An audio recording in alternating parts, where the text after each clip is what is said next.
اہم باتیں اس ٹاپک پہ ہیں کہ اکثر نوجوان حضرات جن سے واقف نہیں ہیں، کیونکہ شادی جیسا مقدس رشتہ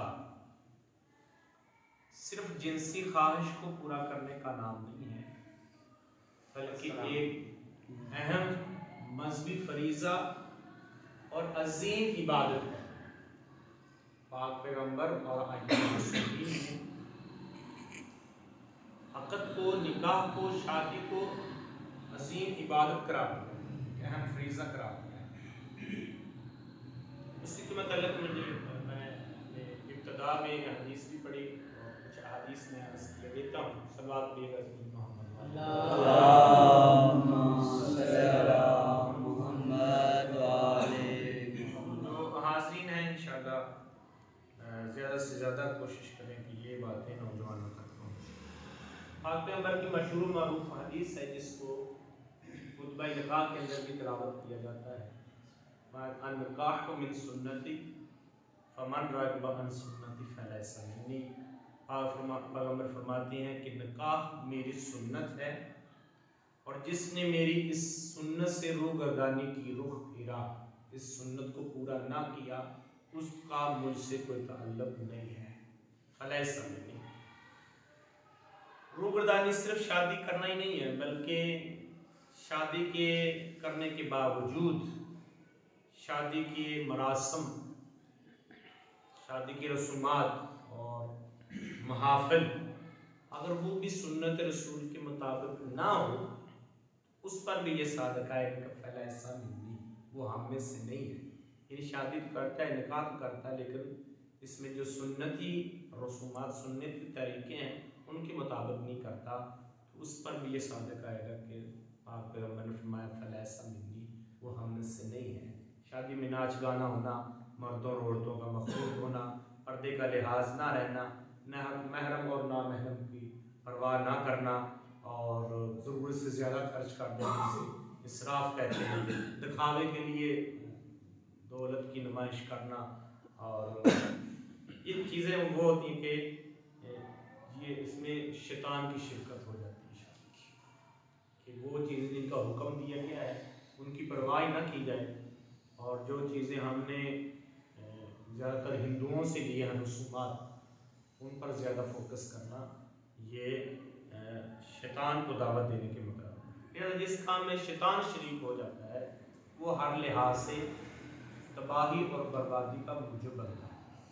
لہٰذا ہم یہ کہہ رہے ہیں کہ میرے پہلے قدرتی شادی ہے، میرے آخری قدرتی شادی ہے، پھر اس کو بہانہ بنا کے ایسی چیزیں شادی کے اندر لے آنا کہ جن کی ائمہ معصومین نے اجازت نہیں دی، پھر اس کا نتیجہ فوراً یا بدیر نکل آتا ہے کہ بہت جلد یا 2-4 سال کے بعد وہ گھر ٹوٹنا شروع ہو جاتا ہے، کیونکہ اس کی بنیاد ہی درست نہیں رکھی گئی ہوتی۔ جب وہ شیطان کو دعوت دی، شیطان نے شرکت کی، تو پھر آگے اس کا زیادہ تر بنیاد ہی غلط رکھی گئی، جب ایک عظیم عبادت کی بنیاد پر۔ لہذا شادی سنت رسول کے مطابق انجام پائے تو یہ خود ایک عبادت ہے، اور اس کا بہترین نمونہ سرکار امیر المومنین اور جناب سیدہ کائنات کی شادی کو آپ دیکھ سکتے ہیں کہ کیسے سادگی کے ساتھ اور ایسے بہترین نمونہ کے طور پر پیش کی۔ پھر پاک پیغمبر فرماتے ہیں، اے جوانوں، اگر شادی کرنے کی قدرت رکھتے ہو تو شادی کرو، کیونکہ شادی آنکھوں کو نامحرموں سے محفوظ رکھتی ہے اور پاک دامنی اور پرہیزگاری عطا کرتی ہے۔ پھر فرمایا کہ جس نے شادی کی اس نے اپنا آدھا دین محفوظ کر لیا۔ جس نے شادی کی اس نے اپنا آدھا دین محفوظ کر لیا، میں باقی کا آدھا دین وہ اپنے تقوی کے ذریعے سے محفوظ کرتا ہے۔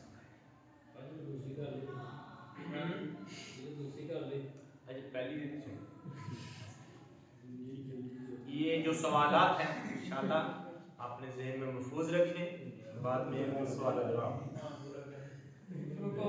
سلوات پڑھیے گا۔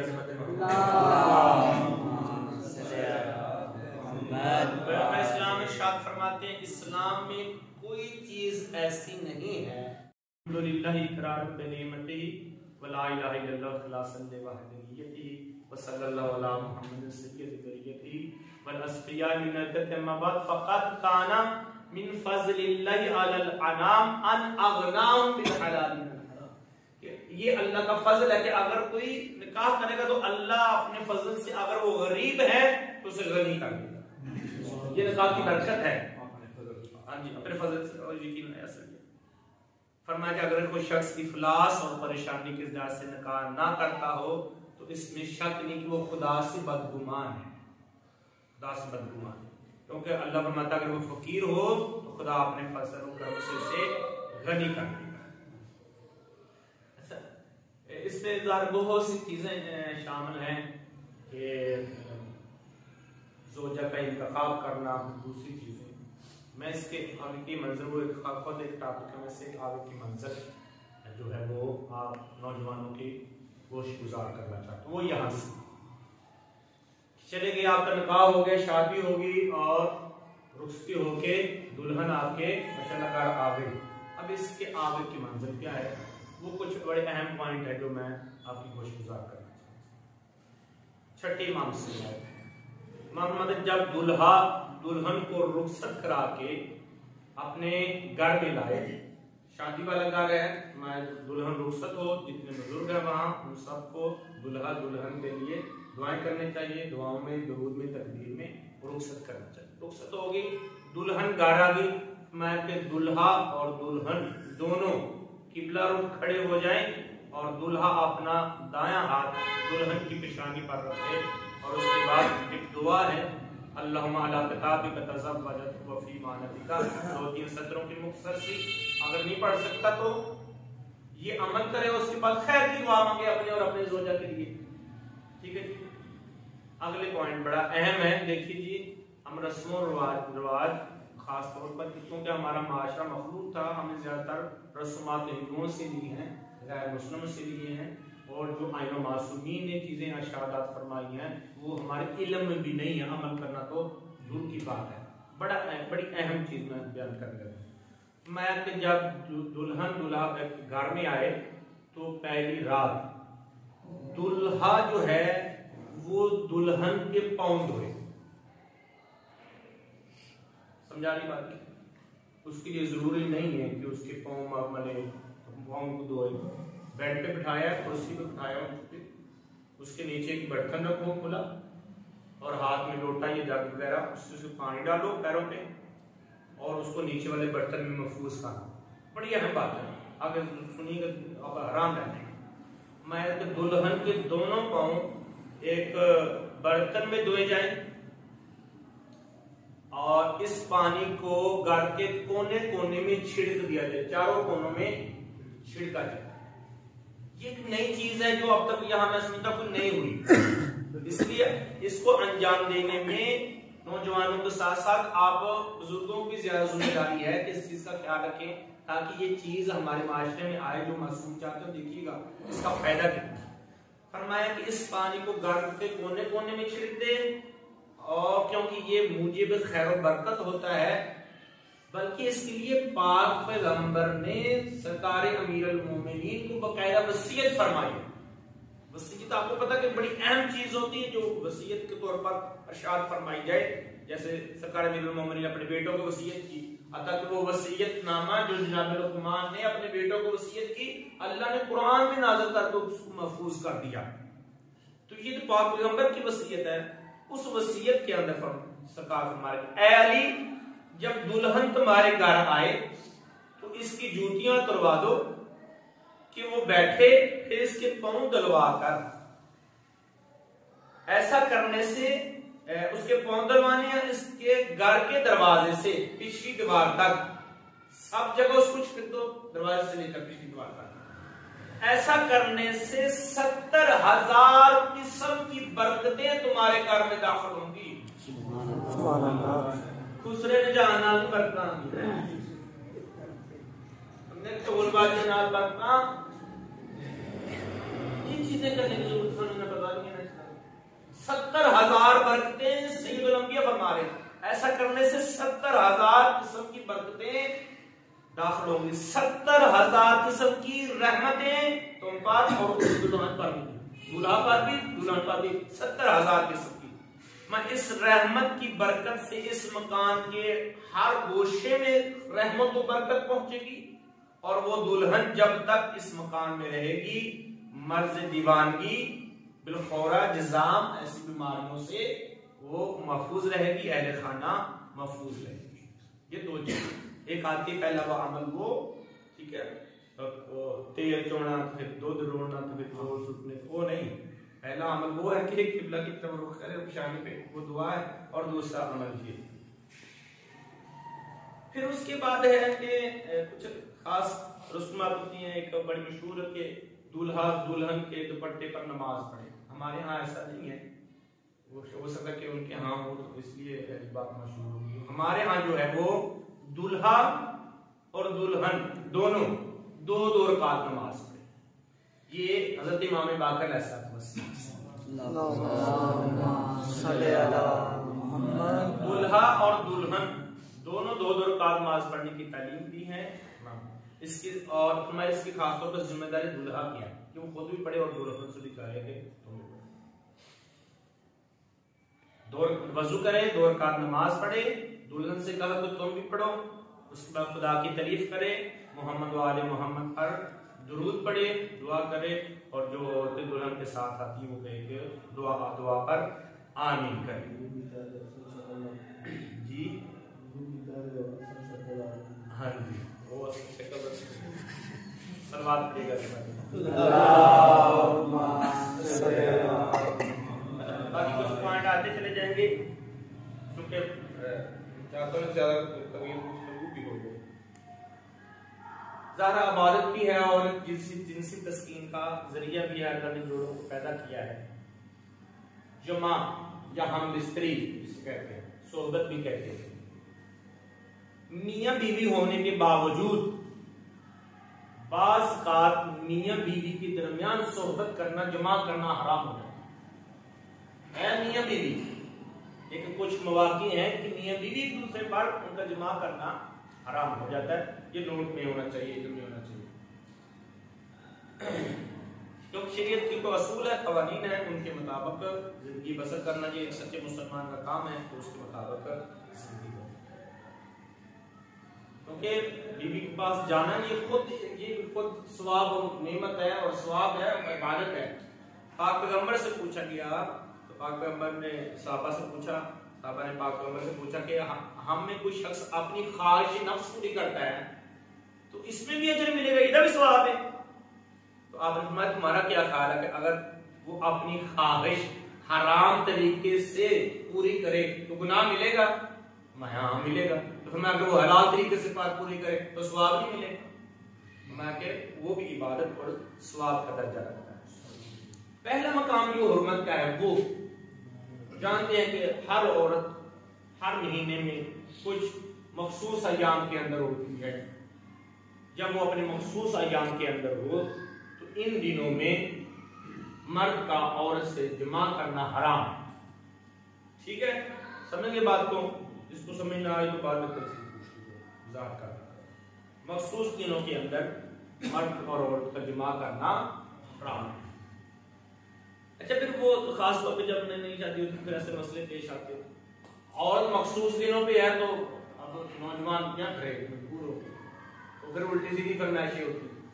پھر دونوں طرف سے حرام، دونوں طرف سے حرام، آگے سے پیچھے سے دونوں طرف سے حرام ہے ایام مخصوص کے اندر. اور عام دنوں میں بھی بعض علماء نے حرام قرار دیا اور بعض نے شدید مکروہ قرار دیا ہے دوبر سے بھی جمع کرنا.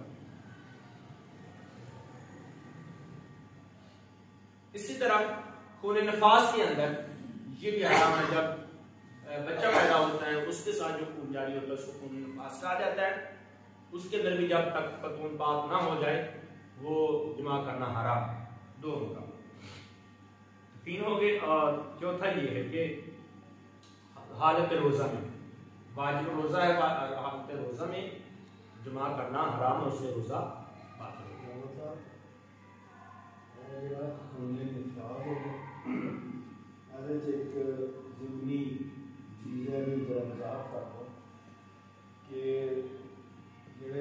40-45 دن کرنے ہیں کوئی نہیں خون بند ہو جائے وہ حلال ہے نماز پڑھے روزہ رکھے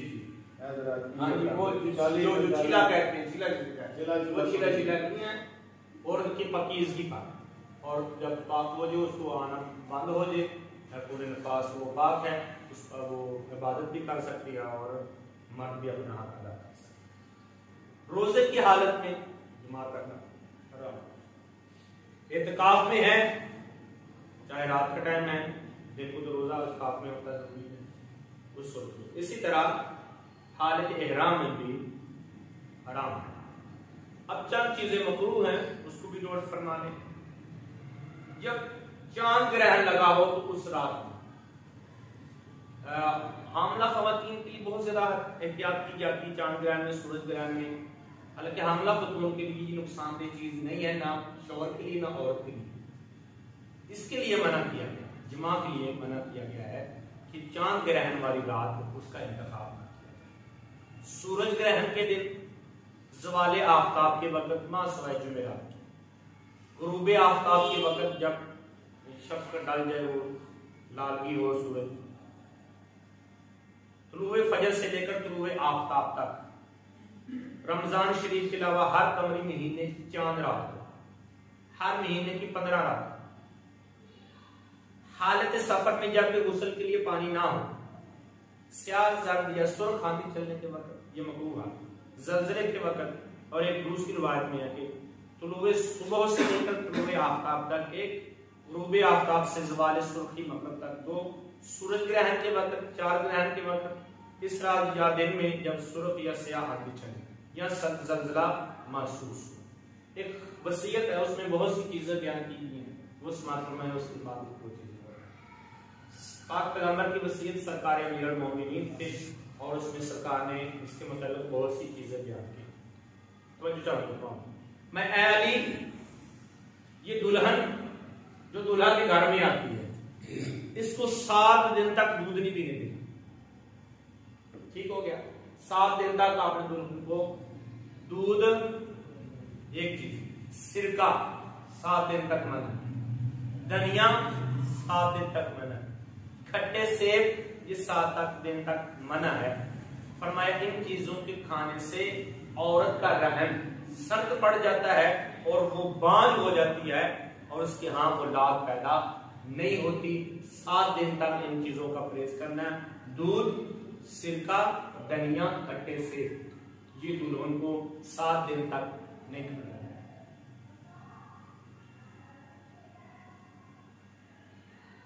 پھر فرمایا یا علی اپنی زوجہ سے مہینہ کے اول اوسط آخر میں جماع نہ کرو کیونکہ اس کے بچوں کو دیوانگی، جزام اور خبط دماغ ہونے کا اندیشہ، یعنی نماز ظہر کے بعد جماع نہ کرنا کیونکہ جو بچہ پیدا ہوگا وہ پریشان احوال ہوگا، یعنی جماع کے وقت باتیں نہ کرنا، جو جماع کرتے وقت باتیں کرے گا جو بچہ پیدا ہوگا وہ گونگا ہوگا۔ جماع کرتے وقت باتیں کرنے سے بچہ گونگا پیدا ہوگا، جماع کرتے وقت شرمگاہ کی طرف نگاہ کرنے سے بچہ نبینا پیدا ہوگا، جیسے اس حالت میں آنکھیں بند رکھیں، یا جب کسی اور عورت کو دیکھنے سے شہوت یا خواہش پیدا ہو، یعنی یہ قیامت تک کے لیے آنے والے مومنین کے لیے حقیقت میں وصیت ہے۔ دیکھیے پوری توجہ کے ساتھ ہونا چاہیے، انسان کو متوجہ، ذہن مطمئن ہو، ہر قسم کی پریشانیوں سے اور برے خیالات سے مانے ہو، برا خیال نہ آنے پائے، پریشانی نہ ہو، ریلیکس ہو کے غیر عورت کا خیال نہ آنے پائے، غیر عورت کا خیال نہ آنے پائے، یہ ہو کہ تمہاری زوجہ اور دھیان تمہارا کسی اور طرف ہو، اس سے جو بچہ پیدا ہوگا، یہ میں پہلے بیچ کر چکا ہوں، وہ مخنث ہوگا، مخنث جسے ہماری زبان میں کہتے ہیں ہجرہ یا خسرہ۔ جماع اپنی بیوی سے کر رہا ہے، ذہن میں خیال یہ کوئی کسی اور عورت کا ہے، بچہ پیدا ہوگا وہ مخنث ہوگا، خسرہ ہوگا، ہجرہ ہوگا۔ یعنی جو شخص حالت جنب میں اپنی زوجہ کے بستر پر لیٹا ہو اس کے لیے لازمی ہے کہ وہ قرآن نہ پڑھے، کیونکہ مجھے خوف ہے کہ آسمان سے آگ برسے گی اور دونوں کو جلا دے گی۔ یا جماع کرنے سے پہلے ایک رومال اپنے لیے اور ایک اپنی زوجہ کے لیے، یہ دیکھیے یہ بڑا اہم پوائنٹ ہے۔ جب جماع سے فارغ ہوتے ہیں، ظاہر کپڑے کی ضرورت پڑتی ہے صفائی کے لیے، تو اس کے لیے کپڑا استعمال کرتے ہیں۔ عورت کے لیے الگ ہونا چاہیے، مرد کے لیے الگ ہونا چاہیے۔ اگر دونوں ایک کپڑے سے صاف کریں گے اپنے اعضاء کو، تو جو بچہ پیدا ہوگا اس کے بارے میں دو روایتیں یہاں جو ہے وہ کیا کہا کہ اس سے اول دشمنی پیدا ہوگی دونوں کے اندر، میاں بیوی کے اندر، اور انجام کیا ہوگا کہ جدائی ہوگی۔ اور ایک دوسری روایت کے اندر جو میں نے پڑھا کہ اس کے بدلے میں انجام میں جو بچہ پیدا ہوگا وہ مجنون ہوگا، اب نارمل بچہ پیدا ہوگا اگر دونوں ایک کپڑے سے صفائی کریں۔ یا کہ اپنی عورت سے کھڑے کھڑے جماع نہ کرنا، یہ فعل گدھوں کا سا ہے، اگر بچہ پیدا ہوگا تو وہ گدھوں کی طرح بچھونے پر پیشاب کرے گا۔ یا شب عید الفطر جماع نہ کرنا، اگر بچہ پیدا ہوگا تو اس سے بہت ساری برائیاں ظاہر ہوں گی۔ یا شب عید قربان جماع نہ کرنا، بچہ پیدا ہوگا تو یا اس کی 6 انگلیاں ہوں گی یا اس کی 4 انگلیاں۔ یا میوہ دار درخت کے نیچے جماع نہ کرنا، اگر بچہ پیدا ہوگا یا قاتل ہوگا، جلاد ہوگا، ظالموں کا سربراہ ہوگا۔ یا سورج کے سامنے جماع نہ کرنا، سوائے اس کے کہ اگر پردہ ڈال دو، کیونکہ اگر بچہ پیدا ہوگا تو مرتے دم تک برابر بدحال اور پریشان رہے گا۔ یا اذان و اقامت کے مابین جماع نہ کرنا، اگر بچہ پیدا ہوگا تو خون ریزی کی طرف راغب ہوگا۔ اور جب تمہاری زوجہ حاملہ ہو تو بغیر وضو کے اس سے جماع نہ کرنا۔ 15 شبان کی رات بچہ جماع نہ کرنا، ورنہ جو بچہ پیدا ہوگا وہ لٹیرا اور ظالم دوست، ظلم دوست ہوگا، اس کے ہاتھ سے بہت سے آدمی مارے جائیں گے۔ کوٹھے پر زیر آسمان، اس سے بھی منع کیا گیا، بچہ جو پیدا ہوگا وہ منافق اور ریاکار اور بدعتی ہوگا۔ جب سفر پر جاؤ تو جماع نہ کرنا، بچہ جو پیدا ہوگا وہ ناحق مال کو صرف کرنے والا ہوگا۔ یہاں یہ باتیں ارشاد فرمائیں تو وہاں اور کچھ مکروہات کو بھی بیان کیا گیا، یہ اور کچھ مستحبات ہیں، مستحبات کو بھی بیان کیا گیا۔ مستحب کیا ہے؟ اعوذ باللہ من الشیطان الرجیم، بسم اللہ الرحمن الرحیم، اور باوضو ہو کہ جب تم جماع کرو گے پھر جو بچہ دنیا میں آئے گا اللہ سے خوبصورتی بھی عطا کرے گا اور خوبصورت بھی اسے اللہ تعالیٰ بنائے گا، اس کے اندر اللہ کو عقل سلیم عطا کرے گا۔ صلوات